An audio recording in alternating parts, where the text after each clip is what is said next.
Hola a todos y bienvenidos un día más a Factor Ferroviario, el podcast. Hoy, en el capítulo número 4, tendremos para empezar las noticias de actualidad que comentaremos brevemente para manteneros a todos informados. A continuación, tendremos una charla entretenida con nuestro invitado especial de hoy y finalizaremos, como siempre, con una divertida anécdota para que todos conozcáis un poco más de la historia del ferrocarril en España.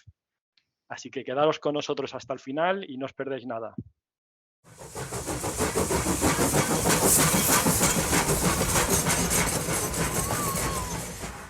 Bueno, pues comenzamos marcha a la vista con nuestra sección de noticias. David, ¿qué ha pasado interesante estos últimos días?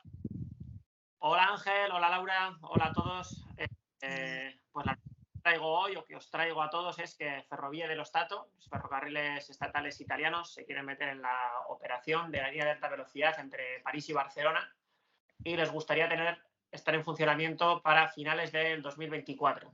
Recordamos que Ferrovie dello Stato, a través del operador Irio, ya opera con sus flechas rojas en la línea de alta velocidad Madrid-Barcelona, ya ahí haciéndole competencia a Renfe. Así que si ahora consiguen el París-Barcelona, van a ser el primer operador que puedan unir con alta velocidad París y Madrid. Porque hasta ahora, David, no había nadie que hiciera ese recorrido completo. Sí que lo había, pero claro, digamos que es sería el primer operador único. Hasta ahora, Renfe operaba Madrid-Barcelona y una unión entre Renfe y la SNCF operaban Barcelona-París. La SNCF ha roto este acuerdo de cooperación con Renfe para la operación del Barcelona-París y ahora ellos lo operan en exclusiva. Entonces, claro, tienes París-Barcelona exclusivo SNCF, Madrid-Barcelona, Renfe y Irio. Y entonces, claro, Renfe se quiere meter en la operación del Barcelona-París, pero si Irio lo consigue antes, pues tendremos que un operador italiano va a ser el primero que pueda unir ellos mismos o ellos solos las capitales francesas y españolas, que no deja de ser un poco curioso, pero bueno, como dice mi padre, los italianos son unos fenómenos, ¿no? Así que...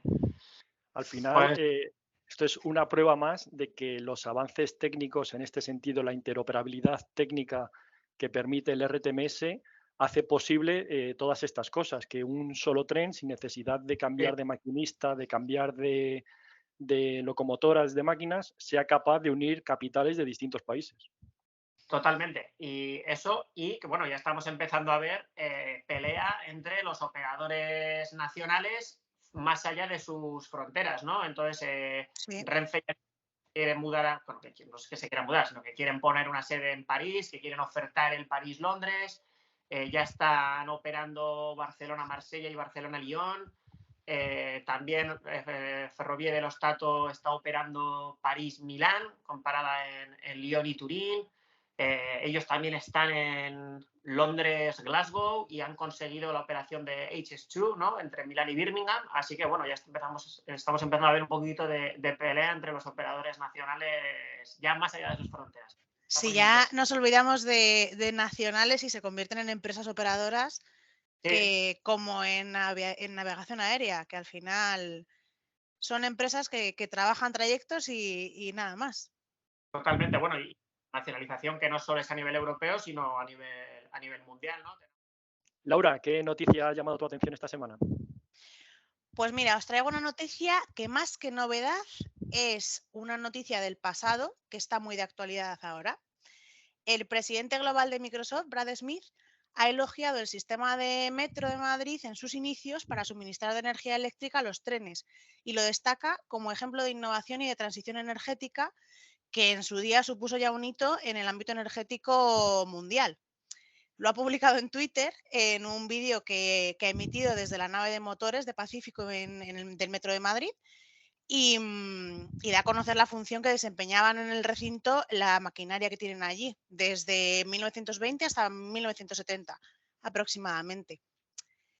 Y bueno, básicamente ha destacado que el Metro de Madrid tiene una historia fascinante, que fue uno de los primeros metros del mundo que ya en 1919 utilizaba energía eléctrica para impulsar absolutamente todos los trenes y destaca que el sistema que utilizaban pues ya fue la modernización de una era. Y vamos, que lo que dice básicamente es que ese es el camino que se tiene que seguir actualmente en la electrificación.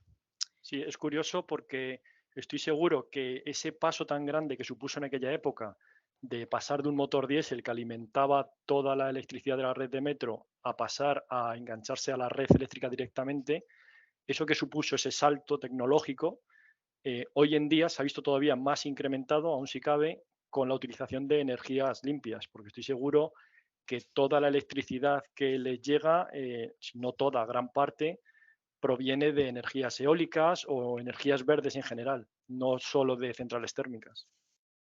Claro, o sea, ahora la transición no se ha quedado atrás, pero lo que es curioso es cómo empezó, que yo creo que no somos conscientes de que ya se empezó con un salto muy alto respecto al resto de suministradores que en su día operaban pues los metros antiguos que existen como el de Londres, por ejemplo. Ujú. Es muy interesante. Sí, Y sí, sí. Voy a decir que esto que ha visitado el presidente de Microsoft, ¿lo podemos visitar nosotros? ¿Está abierto o esto está reservado para las élites o está cómo es? reservado para las élites. De hecho, yo estuve hace poco porque una invitación. No, en serio. Ahora mismo forma parte del complejo de museos de Metro de Madrid. Es visitable, es gratuito, creo, además, y está en el barrio de Pacífico. Y es verdad que yo estuve hace relativamente no mucho y la verdad es que es bastante impresionante. Es perdona, una nave muy grande con 3 máquinas diésel gigantes, 3 motores diésel, que eran los que daban el suministro eléctrico a todos los trenes. También hay alternadores, transformadores, pues todo lo que se necesita para generar y transformar la energía y ponerla en la red. Estuvo operativo de 1923 o así, que se terminó de construir, hasta el 72 y ahora está ahí para el que quiera verlo. O sea que os animo, la verdad. Muy bien. O sea, si echamos una visita a Madrid y Está muy chulo. Ujú.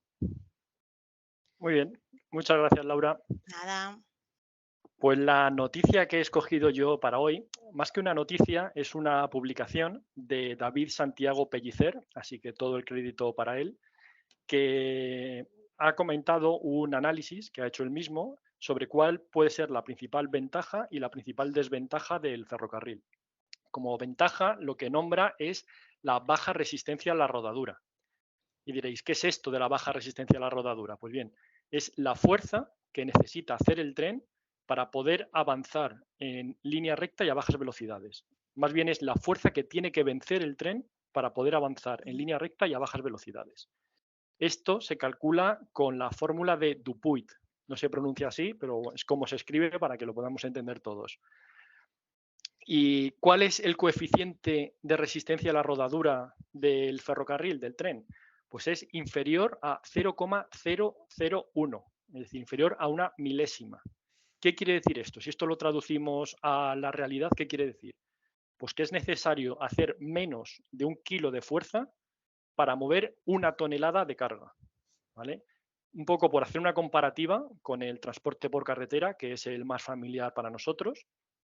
Por ejemplo, hemos dicho que el ferrocarril necesita 1 kilo para mover 1 tonelada, pues en la carretera este coeficiente es entre 10 y 20 veces superior al del ferrocarril. Es decir, consumen entre 10 y 20 veces más energía para poder mover un coche comparado con la energía para poder mover un ferrocarril. Evidentemente, todo esto es comparado con el peso que mueve cada uno. muy interesante, la verdad. ¿Y existen otras ventajas en cuanto a eficiencia energética del ferrocarril frente al transporte por carretera?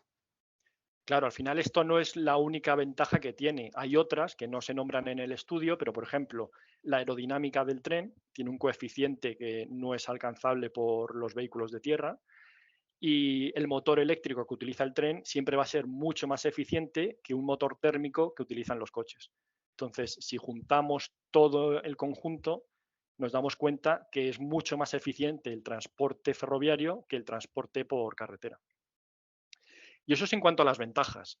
Pero si vemos las desventajas que nombra en este análisis, es fundamentalmente la baja adherencia que tiene el tren.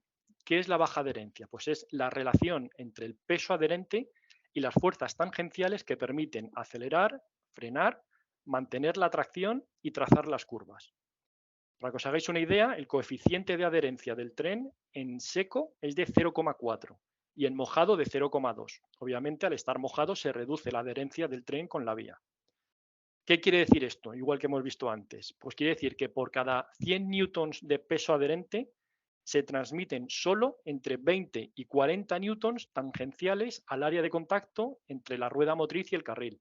Es decir, que estamos haciendo mucha fuerza para aprovechar muy poco.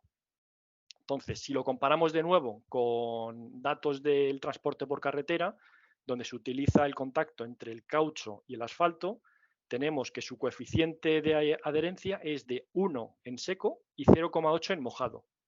Esto quiere decir que por cada 100 newtons de peso adherente son capaces de transmitir entre 100 y 80. Ahí vemos la gran diferencia que existe entre uno y otro en este coeficiente. ¿Nos podrías contar un poquito así cuáles son las consecuencias de esta baja adhesión, Ángel? Claro, al final el hecho de tener baja adherencia implica que exista una limitación en la pendiente de las cuestas y las rampas por las cuales pueden circular los trenes. Esta está fijada en el 1,5%. Es decir, que el tren, sobre todo en las bajadas, aunque también en las subidas, tiene que respetar un determinado gradiente, ya que por encima del cual la operación podría ser peligrosa.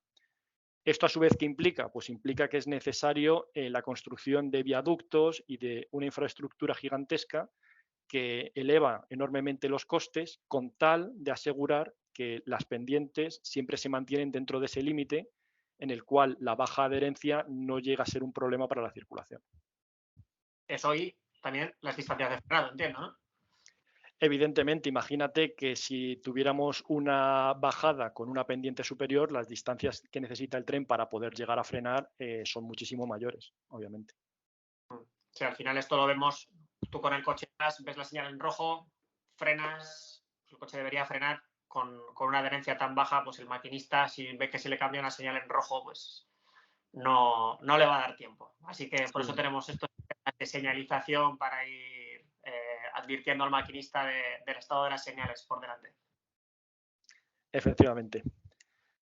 Muy bien, y esto han sido las noticias del día de hoy y como estoy seguro que se han quedado muchas cosas interesantes sin contar, a modo de titulares, Laura, ¿qué otras cosas tenemos? A ver, ¿qué tenemos por aquí? Pues empezamos con lo más interesante. Adif desarrolla en Córdoba proyectos de I+D+I en infraestructuras ferroviarias. Además, Adif avanza en nuevos proyectos de I+D+I sobre el mantenimiento predictivo y seguridad de infraestructuras ferroviarias. Y por último, el Gobierno presta 200 millones a la Empresa Nacional de Trenes de Egipto para consolidar a Talgo en ese país. Muy bien. Y David, ¿qué se nos ha quedado sin contar? Pues yo te traigo dos noticias de Adif. Una que invierte 1.400 millones para la alta velocidad en la Comunidad Valenciana y otra que está impulsando la renovación de su plantilla previendo la incorporación de 1.316 nuevos trabajadores. Y, adicionalmente, la última breve noticia es que el tren le ha quitado un 12% de cuota de mercado al avión en el corredor Madrid-Barcelona desde la apertura de la alta velocidad a bajo coste. Muy bien, muchas Toma ya. gracias. Pues a continuación nos vamos a nuestro vagón de cola, donde ya nos espera María José García. Buenas tardes, María José, ¿qué tal? Hola, buenas tardes, Ángel y David. ¿Qué tal estáis? Muy Muy bien. Bienvenida a Factor Ferroviario. Lo primero de todo, cuéntanos, ¿quién es María José?